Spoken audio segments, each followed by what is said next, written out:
Hey everyone, this is Chance.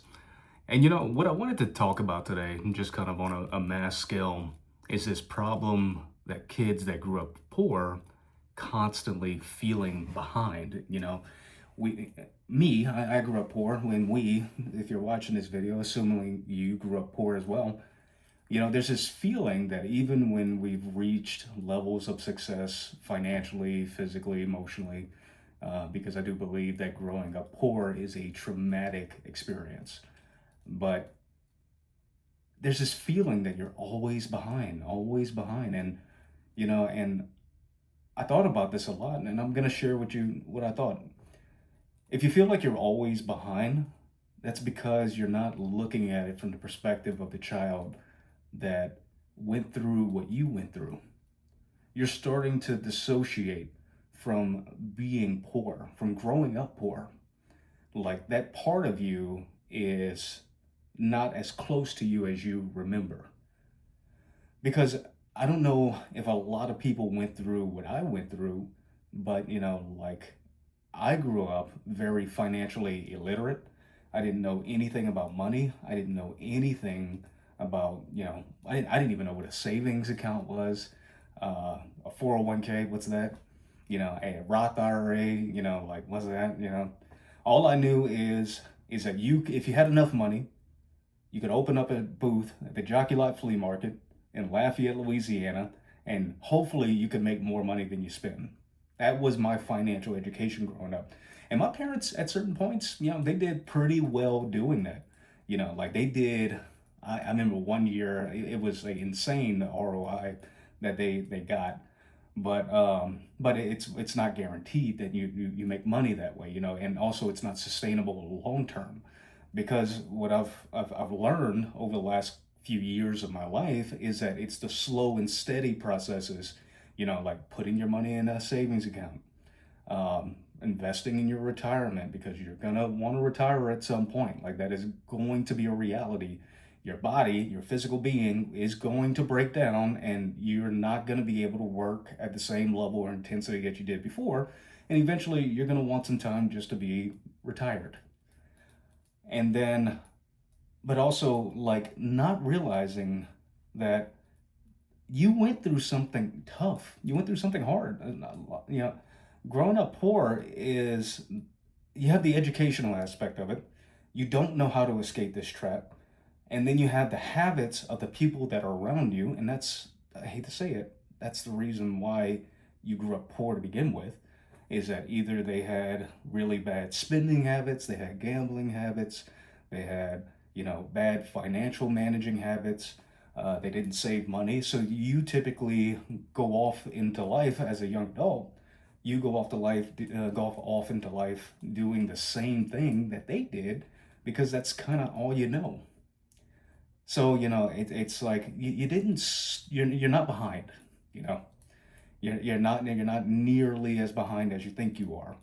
What you're feeling is just like you're catching up. I'm sorry, you're pulling apart from that version of you, and there's gonna be a lot of regret, because I mean, as you start to learn, it's like what you could have done when you were younger, what you should have done, and then when it catches up to you, it's like, oh man, I was an idiot. But you weren't an idiot. You just didn't know any better. You didn't have a basis that other people have, which I want to teach my own children.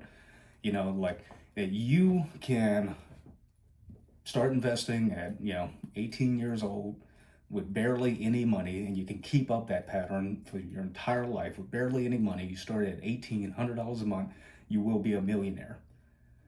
You wait till you're 30, it's a lot more money. you know you're probably looking at somewhere in between $500 to $600 a month, if not more, depending on how you invest it, to be able to actually functionally retire. But it's not because you're stupid. It's not because you had bad impulses. It's that you just didn't know. You didn't know. Like you didn't know that how important this kind of stuff was going to be, financially speaking, because you were in a situation where people around you didn't retire. What's retirement? Like you get old enough to draw Social Security. Like that's retirement. hopefully you get $900 a month because you've been working low end jobs all your life, and Social Security barely took anything from you, and they barely going to give you anything back in a annuitized form.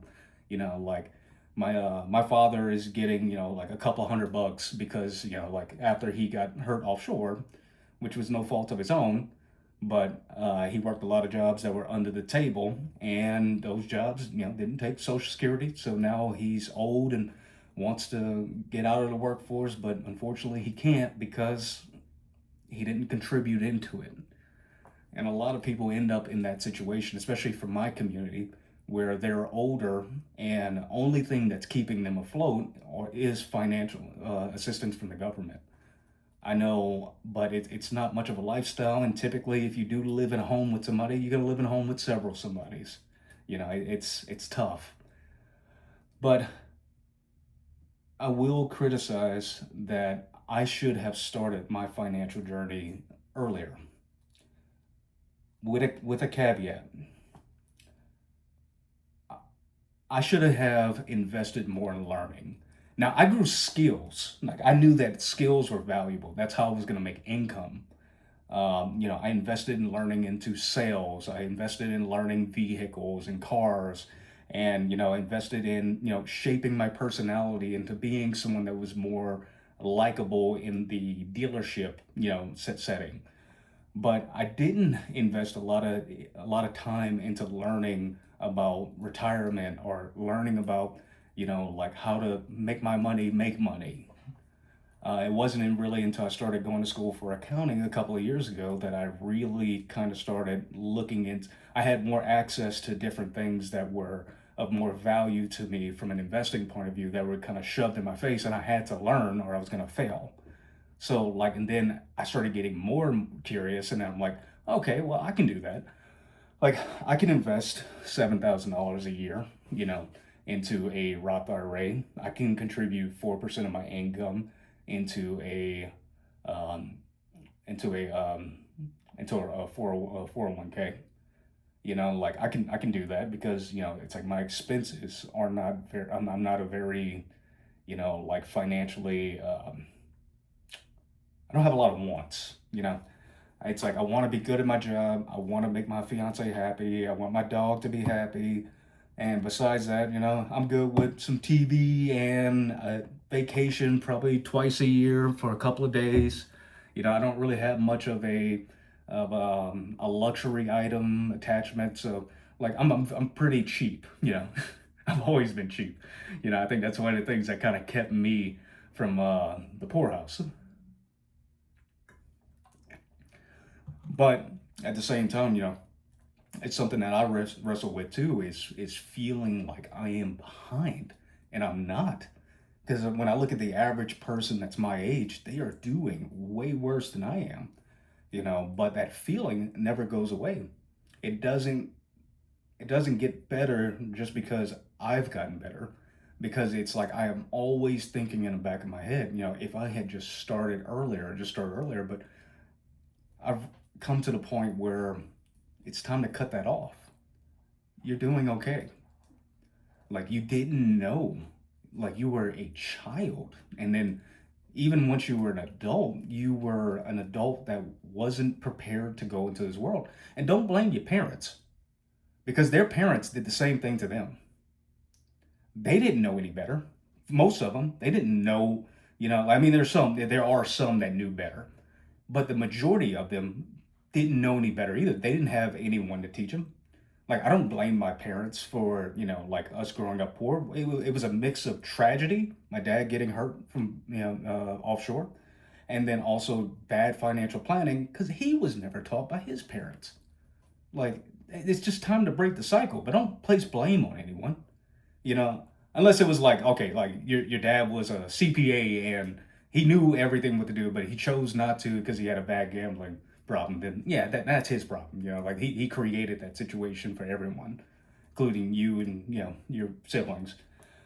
But for the most part, it's like they grew up the same way we did, financially ignorant, and it's no one's fault. You know, and even if there is their fault, what you gonna do about it?